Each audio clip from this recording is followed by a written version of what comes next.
નમસ્કાર, આપ જોઈ રહ્યા છો બીટીવી ન્યૂઝ। આપની સાથે હું છું તોરલ। વડોદરામાં સોની પરિવારના સામૂહિક આપઘાતના પ્રયાસના મામલે હવે નવો જ ઘટસ્ફોટ થઈ રહ્યો છે।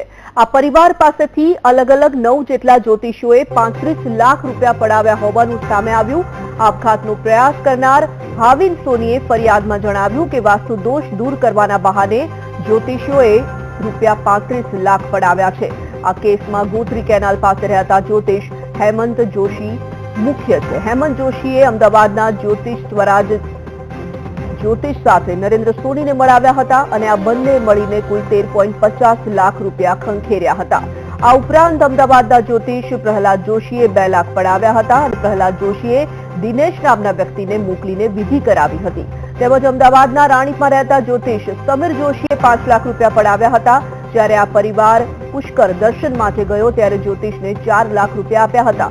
જોકે જ્યોતિષ વિધિ માટે આવે તે પહેલા જ મૃત્યુ પામ્યો હતો। તેમજ પાણી ગેટ પાસેના જ્યોતિષ સાહિલ વોરાનું પણ નામ સામેલ છે। સાહિલ વોરાએ 3.5 લાખ પડાવ્યાનો આક્ષેપ કરવામાં આવ્યો છે। આ સિવાય અમદાવાદના જ્યોતિષ વિજય જોશી અને અલ્કેશે પણ 4.5 લાખ પડાવ્યા હોવાનો આરોપ લગાવ્યો છે। બીજી તરફ સામૂહિક આપઘાતના પ્રયાસના મામલે પોલીસે તપાસનો ધમધમાટ શરૂ કર્યો છે। ડીસીપી લખધીરસિંહ ઝાલાએ કહ્યું કે હાલ 3 વ્યક્તિઓ સારવાર હેઠળ છે।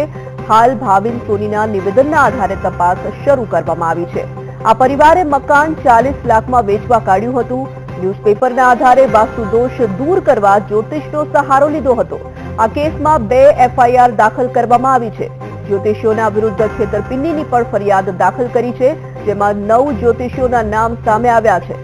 અમદાવાદ, વડોદરા, રાજસ્થાનના જ્યોતિષના નામ તેમાં ખુલી રહ્યા છે। હેમંત જોશીએ વાસ્તુ દોષ નિવારણની વિધિ કરી હતી।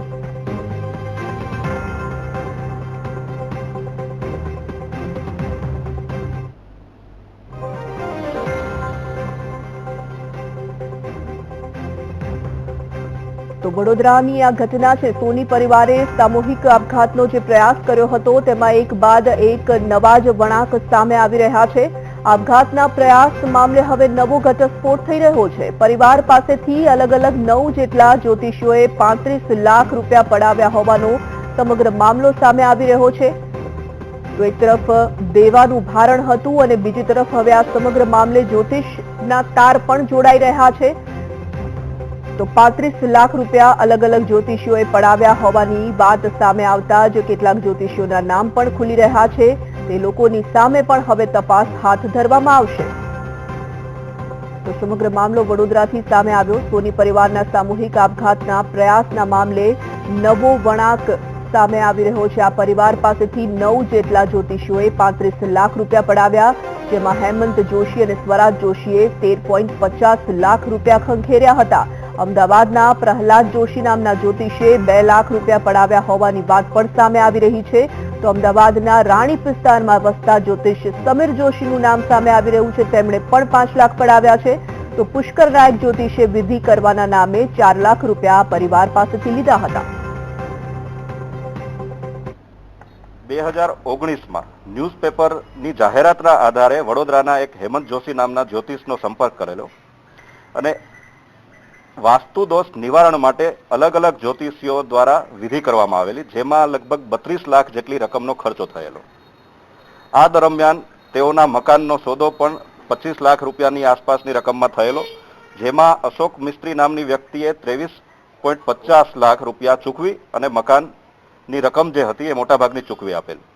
પરંતુ આર્થિક સકડામણને કારણે આ જ મકાન ઉપર અલગ અલગ લોન પણ ચાલુ હોય। લગભગ 23 લાખની આસપાસ આ મકાન પર લોન પણ લેવામાં આવેલ, જેથી મકાનનો દસ્તાવેજ કરી આપવા માટે નરેન્દ્રભાઈ અક્ષમ હતા।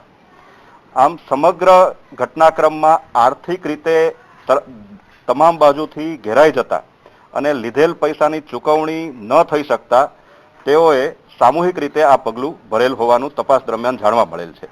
એમને આર્થિક સંકળામણ હતી એટલે એમના ફાધર, એમના પિતાજી નરેન્દ્રભાઈ સોની એમનું મકાન જે વેચવા કાઢેલું અને વેચાતું ન હોય, જેથી જ્યોતિષીના રવાડે ચડી ગયા અને વાસ્તુદોષ નિવારણ માટે જ્યોતિષ અલગ અલગ જ્યોતિષોને એને 32 લાખ જેટલી માતબર રકમમાં એની સાથે છેતરપિંડી થયેલી જ્યોતિષ લોકો લઈ ગયેલા, એટલે એમને જ્યોતિષ વિરુદ્ધમાં છેતરપિંડીની ફરિયાદ અમારા પોલીસ રૂબરૂની આપેલ છે। અને બીજું એમના ફાધરે એના નાનો જે પૌત્ર છે જે દાદાએ એના પૌત્રને જે દવા પીવડાવી એટલે એ જે મરણ જનાર નરેન્દ્રભાઈ વિરુદ્ધમાં IPC 302 મુજબની ફરિયાદ લીધેલી છે. કેટલા જ્યોતિષી છે એનો ફરિયાદ છે? 9 જેટલા જ્યોતિષ છે. વડોદરાની આ ઘટના, આ સમગ્ર કેસમાં હવે 2 FIR પણ દાખલ કરી દેવામાં આવી છે. હેમંત જોશી, સ્વરાજ જોશી, અનેક જ્યોતિષીઓના નામ ખુલી રહ્યા છે. અલગ અલગ 9 જેટલા જ્યોતિષીઓએ અત્યાર સુધીમાં 35 લાખ રૂપિયા આ પરિવાર પાસેથી પડાવ્યા હતા. તો દેવાનું ભારણ હતું આ પરિવારની માથે અને વડોદરામાં સોની પરિવારે સામૂહિક આપઘાતનો પ્રયાસ કર્યો. આ સમગ્ર મામલો સામે આવતા જ શ્રદ્ધા અને અંધશ્રદ્ધાની સાથે જોડાયેલી અનેક વાતો પર પ્રશ્નાર્થ હવે ઊભો થઈ રહ્યો છે. વાસ્તુ દોષના બહાને લૂંટ ચલાવવામાં આવી હતી. આપઘાતનો પ્રયાસ કરનાર ભાવિન સોનીએ સમગ્ર મામલે જાણકારી આપી. ફરિયાદમાં જ્યોતિષીઓએ 35 લાખ રૂપિયા પડાવ્યા હતા. તો અનેક સવાલો ઊભા થઈ રહ્યા છે. વાસ્તુ દોષ નિવારણ સામે જ્યોતિષીઓનો આખરે સહારો શા માટે લેવામાં આવે છે?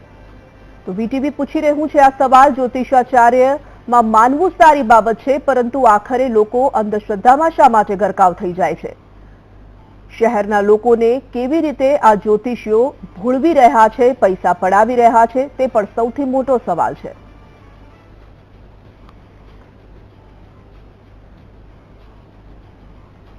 તો વડોદરામાં સોની પરિવારના સામૂહિક આપઘાતના પ્રયાસ બાદ એક નવો જ વળાંક સામે આવી રહ્યો છે. આ પરિવાર પાસેથી અલગ અલગ 9 જ્યોતિષીઓએ 35 લાખ રૂપિયા પડાવ્યા છે અને આ સમગ્ર મામલાને લઈને હવે FIR પણ કરવામાં આવી છે.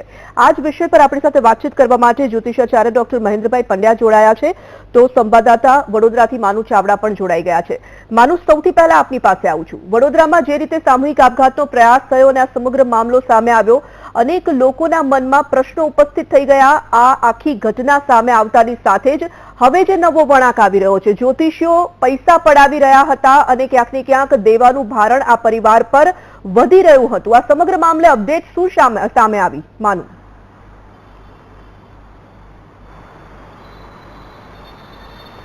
તોરલ, પ્રથમ તો જે નરેન્દ્ર સોનીનું પરિવાર છે એને આત્મહત્યા કરવાની જરૂર કેમ પડી કે સવાલ ઉભો થાય.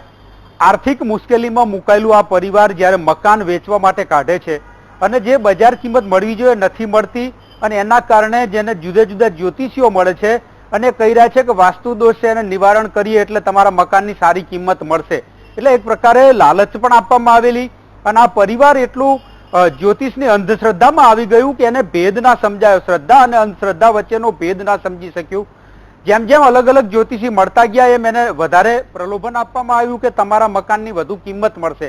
એકવાર સોદો કરેલો એ સોદો પણ કેન્સલ રહ્યો કારણ કે વધારે કિંમત મેળવી હતી એટલે. અને આનું લીધેલું પણ પાછું આપવાની હાલત ના રહી. છેલ્લે અમદાવાદના 3 જ્યોતિષના નામ આવી રહ્યા છે. પુષ્કર ગયા તો ત્યાં જ્યોતિષ મળે એનું નામ આવી રહ્યું છે. વડોદરાના 2 જ્યોતિષ છે, એક વાઘોડિયા, એક પાણીગેટ વિસ્તાર અને એક ગોત્રી વિસ્તારનો છે જ્યોતિષ, એમના નામ આવી રહ્યા છે. જે પુત્ર ભાવિન અત્યારે સારવાર લઈ રહ્યો છે એના દ્વારા જે વિગતો આપવામાં આવી છે કે એના પિતાને અથવા તો આખા પરિવારને એટલું સકંજામાં લીધું હતું આ જ્યોતિષીઓએ કહેવાતા કે એ સિવાય કંઈ આ પરિવાર જોઈ જ નતું શકતું એવું કહી શકાય. કોઈ છાપામાં જાહેરાત હોય જ્યોતિષની એ જોઈને જ્યોતિષના ત્યાં પહોંચી જાય એવી હાલત આ પરિવારની હતી. મકાન વેચાયું નહીં, એના પૈસા તો ના આવ્યા, પરંતુ જે મકાનની સારી કિંમત આવે એના માટે થઈને જ્યોતિષીઓએ 28 લાખ રૂપિયા પડાવ્યા. અલગ અલગ જ્યોતિષીઓએ પૈસા પડાવ્યા. પુષ્કરનો જ્યોતિષ તો અહીં આવ્યો જ નહીં ને એને 3 લાખ રૂપિયા લઈ લીધા.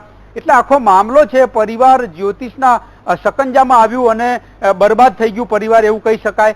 મકાન વેચવા કાઢ્યું, ન વેચાણું એટલે ફાઇનાન્સ લીધું, એટલે લોન પણ લીધી, એ પૈસા પણ ના ભરી શક્યા અને એના કારણે અંતિમ પગલું એમને આ લીધું કે આખા પરિવારે ઝેરી દવા પી અને આત્મહત્યા કરવાનું પગલું લીધું.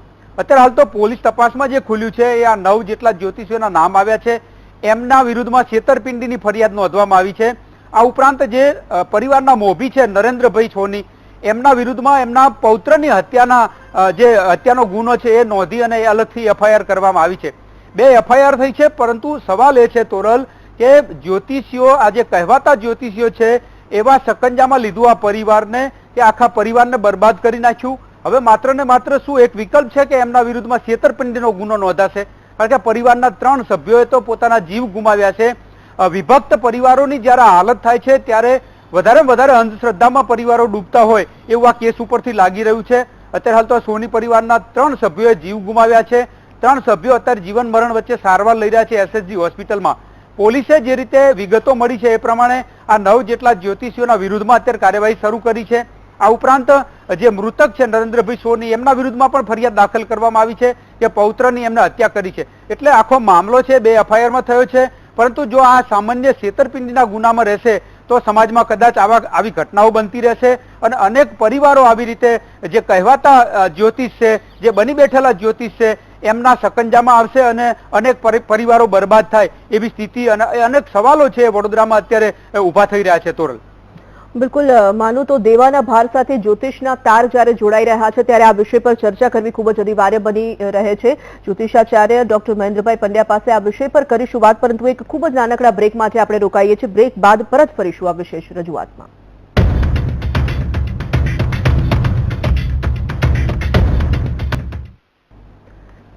Welcome back. તો વડોદરામાં સોની પરિવારના સામૂહિક આપઘાતના પ્રયાસના મામલે એક નવો જ વળાંક સામે આવી રહ્યો છે. અલગ અલગ 9 જ્યોતિષીઓએ આ પરિવાર પાસેથી 35 લાખ રૂપિયા પડાવ્યા હોવાની ઘટના જ્યારે સામે આવી ત્યારે આપણી સાથે આજ વિષય પર વાતચીત કરવા માટે જ્યોતિષાચાર્ય ડોક્ટર મહેન્દ્રભાઈ પંડ્યા જોડાયા છે. મહેન્દ્રભાઈ, જે રીતે આ સમગ્ર મામલો સામે આવી રહ્યો છે, વડોદરામાં સોની પરિવારે સામૂહિક આપઘાતનો પ્રયાસ કર્યો, તે જ ચિંતાજનક બાબત એક તરફ સામે આવી રહી છે. બીજી તરફ હવે આમાં જ્યોતિષીઓ ની પણ સંડોવણી ક્યાંક ને ક્યાંક સામે આવી, છેતરપિંડી તે લોકો સાથે કરવામાં આવી છે. શ્રદ્ધા અને અંધશ્રદ્ધા વચ્ચે અમસ્તા પણ ખૂબ જ પાતળી ભેદરેખા હોય છે અને આ મામલો પણ ક્યાંક ને ક્યાંક તેની આસપાસ જ ફરી રહ્યો છે. શું કહેવા માંગશો? કોરલબેન, સામાન્ય રીતે આજકાલ પ્રજાએ પણ થોડું જાગૃત રહેવું જરૂરી છે. જી, એનું કારણ છે કે લોકોની જાગૃતતા તમને સત્ય અને અસત્ય તરફ પથદર્શક કરાવશે. પેપરની અંદર આટલી ઢગલો જાહેરાતો 5 મિનિટ 15 મિનિટની વાતો જયારે આવતી હોય ત્યારે ઘણી બધી એવી બાબતો છે.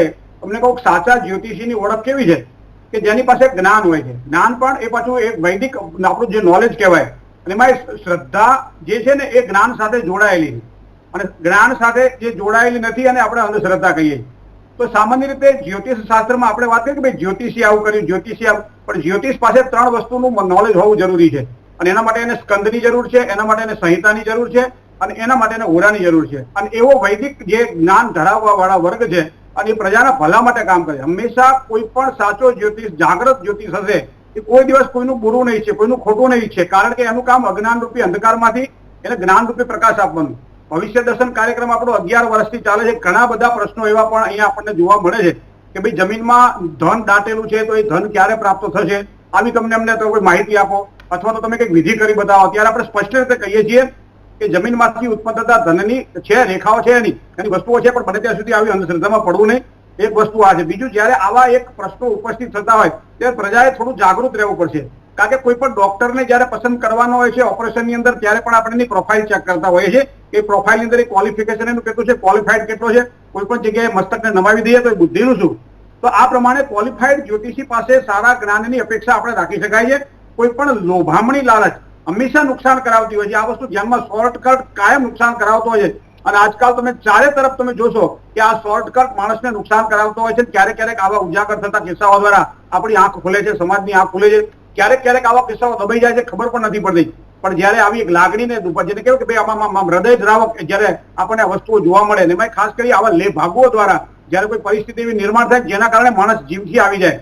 કોઈ પણ વ્યક્તિને જયારે ખોટી લાલચ આપવામાં આવે છે, કોઈ પણ વ્યક્તિને જયારે ખોટા પ્રલોભનો આપવામાં આવે, તમે વિચાર કરો કે આ કેસમાં એવું થયું હોય કે કોઈ આટલા લાખમાં મકાન વેચાય છે, છતાં એમ કે આના કરતા વધારે ભાવ આવશે, તો હવે આ વિષય જ્યોતિષનો નથી. કારણ કે આ લેન્ડમાર્ક જે કામ કરતો હોય એનો વિષય છે કે ભાઈ તમારા એરિયાની અંદર ભાવ કેટલા દેખાય, માણસની જરૂરિયાતો જેટલી હોય એટલી, પણ એ પ્રમાણે ભાવ. પણ છતાંય ક્યારેક આવા પ્રલોભનો હંમેશા જયારે કોઈ આવા લેભાગુ જ્યોતિષીઓ દ્વારા અપાતી હોય ત્યારે અમારી એક સંસ્થા અખિલ ગુજરાત એસ્ટ્રોલોજીકલ સોસાયટી છે, એ છેલ્લા 18 વર્ષથી આ પ્રયત્ન કરી રહ્યા છે કે વૈદિક જ્યોતિષ દ્વારા ફક્ત અને ફક્ત જ્ઞાનરૂપી પ્રકાશની પ્રાપ્તિ કરો. વૈદિક જ્યોતિષ દ્વારા સારા ફળની પ્રાપ્તિ થાય એવા આપણે અપેક્ષા રાખો. સામાન્ય રીતે કોઈ પણ કામ આપણે કરતા હતા, પ્રજાએ પણ આ વસ્તુ, કારણ કે ખાલી એક હાથે તાળી નહીં પડે, પ્રજાએ પણ આ વસ્તુને વિચારવી પડશે. કારણ કે અત્યારે આપણે જાગૃત છીએ, અત્યારે મોડર્ન છીએ, આપણે આધુનિક સમયમાં આપણે ચાલી રહ્યા છીએ. એવા સમયે આ વિજ્ઞાન યુગની અંદર આવી અંધશ્રદ્ધા આપણને ડૂબાડી રહી છે, અને એના કારણે આ બધી વસ્તુઓ આપણને જોવા મળે છે. જે લોકો પાસે જ્ઞાન નથી, જે લોકો, હવે વિચાર કરો કે મને તો આ સાંભળીને જે રકમ સાંભળું છું ત્યારે મને એમ થાય કે 32 લાખ રૂપિયા એ શેમાં વાપરે છે? આપણે સામાન્ય રીતે 500 રૂપિયા છોકરાને ઉછીને આપવાના, વાપરવા આપવાના હોય પરિવારમાં 2000 રૂપિયા ખર્ચ કરવાનો હોય, જાત્રા પ્રવાસની અંદર 10,000 રૂપિયા ખર્ચ કરવાનો હોય તો 20 વખત આપણે વિચાર કરી છે, આપણે બજેટને ધ્યાનમાં રાખીએ છીએ. અને એવા સમયે 9 લાખ રૂપિયા કોઈ માગે ને આપણે આપી દઈએ, 15 લાખ રૂપિયા કોઈ માગે, પણ શેના માટે આ વપરાય છે એ કોઈ ખબર નથી પડતી. તો એનો મતલબ એવો થાય કે આ રીતે થોડીક ધ્યાન રાખવું પડશે, થોડીક જાગૃતતા રાખવી પડશે. કારણ કે લૂંટારાઓનો તો જગતમાં પાર નથી. કોઈ પણ નામે આવશે, જ્યોતિષના નામ આવશે, તંત્રમાર્ગના નામના આવશે, ભૂત ભુવાના નામ, પખંડના નામને આવશે, કોઈ પણ નામથી તમારી સામે હાજર થશે અને તમને એવા હવે વિજ્ઞાન યુગની અંદર ચમત્કારોની ક્યાં. મેં એવું સાંભળ્યું કે ભાઈ જમીનની અંદરથી એને કંઈક કાઢ્યું અને એના કારણે બતાવ્યું કે તારી જમીનમાં હાડકા છે, તારી જમીનમાં આ ચાંદી છે. તો એવી વસ્તુ જે જયારે જુએ છે ત્યારે માણસને હજી આના કરતા કંઈ વધારે મળશે અને એના કારણે આ લોભ અને લાલચ પણ માણસને નુકસાન કરાવતી હોય છે. બિલકુલ. તો કોઈ પણ જયારે કામકાજ કરતો હોય ત્યારે જ્યોતિષીને ખાસ ધ્યાનમાં રાખવાનું છે, જ્યોતિષ વર્ગને પણ ખાસ ધ્યાનમાં રાખવાનું છે કે જયારે પણ કોઈ પણ કામ જયારે કરવાનું હોય ત્યારે ઈશ્વર મોટો છે, કર્મનો સિદ્ધાંત ક્યારેય કોઈને છોડતો નથી.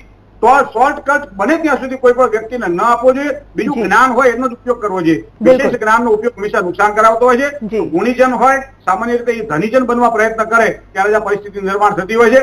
લોભ અને લાલચથી કોઈ પણ જગ્યાએ ન ફસાવું એ પણ દરેક માટે, કારણ કે આપણે 11 વર્ષથી બિલકુલ આ જે આખો કિસ્સો સામે આવ્યો છે મહેન્દ્રભાઈ, એ સમગ્ર ગુજરાત માટે ક્યાંક ને ક્યાંક આખા દેશ માટે આંખ ઉઘાડનારો કિસ્સો બની રહેશે એવું પણ લાગી રહ્યું છે. આ જ વિષય પર આગળ પણ આપણી સાથે ચર્ચા કરવી છે. કહેવાય છે ડૂબતું માણસ તરણું શોધે. આ માણસ, આ જે પરિવાર હતો તે પરિવાર સામૂહિક આપઘાતના પ્રયાસ શા માટે આ રસ્તા પર ગયો, એવું તો શું કારણ હતું અને શા માટે 35 લાખ રૂપિયા જ્યોતિષીઓને તે લોકોએ આપી દીધા? આ સમગ્ર મામલે કરીશું ચર્ચા. અત્યારે રોકાઈએ છીએ બ્રેક માટે.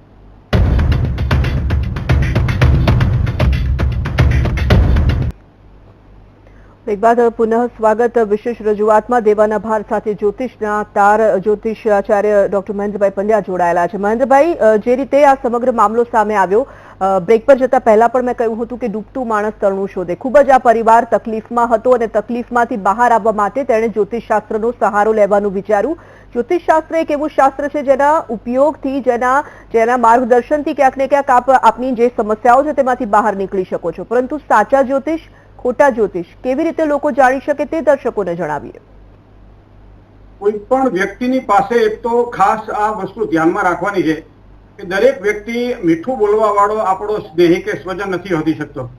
ઘણી વખત આપણે આપણા દિલની વાત કોઈ પણ વ્યક્તિને જયારે કહેતા હોઈએ છીએ ત્યારે, કોઈ પણ વ્યક્તિને મનની વાત આપણે કહેતા હોઈએ છીએ ત્યારે મોટા ભાગે ઘરની મોટા ભાગની વાતો એ લોકો પાસે ખોલી દેતા જોવા મળે છે. અને એના કારણે જે વ્યક્તિ સજ્જન છે, જે વ્યક્તિ જ્ઞાની છે અને જે વ્યક્તિ આપણું હિત ઈચ્છે છે એ હંમેશા સાચા અને સારા રસ્તા બતાવે છે. પણ જયારે જે વ્યક્તિને તમારા હિત સાથે કોઈ સંબંધ નથી, સારી મીઠી અને 4 વાતો કરવાની છે તમારી સાથે, તો એવા લોકો વ્યક્તિ મોટાભાગે એવું ઈચ્છતા હોય કે આની પાસેથી વધારે કેવી રીતે કમાઈ શકો. ત્યારે આવા વ્યક્તિના દુઃખ અને દર્દને સમજ્યા વગર ફક્ત અને ફક્ત ક્યારેક, કોઈ પણ દરેક વસ્તુઓ ખોટી પણ નથી હોતી, પણ દરેક વસ્તુઓ સાચી પણ નથી હોતી. તમે સમજી લો, અહીંયા એક જ વસ્તુ કહેવામાં આવે, ભાઈ આ અંધશ્રદ્ધા છે, અંધશ્રદ્ધામાં પડવું નહીં, આવી ખોટી બાબતોમાં પડવું નહીં. હા, ઘણી વખત આપણને સાચા અને સારા રસ્તાઓ બતાવવા વાળા વ્યક્તિઓ મળે છે, પણ બધા નથી હોતા, એ બહુ ઓછા હોય છે. પણ તમે જોયું કે કોઈ પેપરોના આધારે જાહેરાતોને જોઈ અને ટૂંકા ગાળાની અંદર લાભ મેળવવા માટે દરેક વ્યક્તિ હંમેશા, તમે આગળ કહ્યું એ પ્રમાણે, ડૂબતો માણસ તરણું પકડે છે. પણ આ એક એવો આપણા માટે લાલ લાઈટ છે, આપણા માટે એક એવો કિસ્સો છે કે સમાજના દરેક વર્ગને આ બાબતે સાવધાની રાખવી પડશે. કારણ કે અંધશ્રદ્ધા દ્વારા કોઈ પણ વસ્તુની જયારે તમે ટૂંકા રસ્તાથી પ્રાપ્ત કરવા માટે પ્રયત્ન કરતા હો ત્યારે હંમેશા માણસને ક્યાંક ને ક્યાંક નુકસાન જ જોવા મળે છે. તો આ બાબતે ધ્યાનમાં રાખવાની રહી. બીજી એક વસ્તુ છે કે કોઈ પણ વ્યક્તિને જયારે મનની વાત કહેવાની હોય, દિલની વાત કહેવાની હોય, તમારા ઘરની વાત કહેવાની હોય, ત્યારે બને ત્યાં સુધી એવા વ્યક્તિની પાસે વાત ખોલજો કે જે તમારો આત્મા અને હૃદય હોય, તમને સાચો અને સારો માર્ગ આપી શકે. ધન્યવાદ મહેન્દ્રભાઈ. સમય ઓછો છે, બિલકુલ ખોટા માર્ગે આપણને દોરી શકે છે. સમય ઓછો છે એટલે આપણે આ ચર્ચાને અહીં અટકાવવી પડશે. આપનો ખૂબ ખૂબ આભાર અમારી સાથે જોડાવા માટે. તો વડોદરાની આ ઘટના, સોની પરિવારના સામૂહિક આપઘાતના પ્રયાસના મામલે એક નવો જ વળાંક સામે આવ્યો. આ સોની પરિવાર પાસેથી 9 જેટલા જ્યોતિષીઓએ 35 લાખ રૂપિયા જેટલા પૈસા પડાવ્યા હતા અને ખોટી રીતે તેઓને માર્ગદર્શન પણ ક્યાંક ને ક્યાંક આપ્યું હતું. આ વિશેષ રજૂઆતમાં અત્યારે બસ આટલું જ. વધુ સમાચારો માટે આપ જોડાયેલા રહો વીટીવી સાથે. હું લઈશ રજા. નમસ્કાર.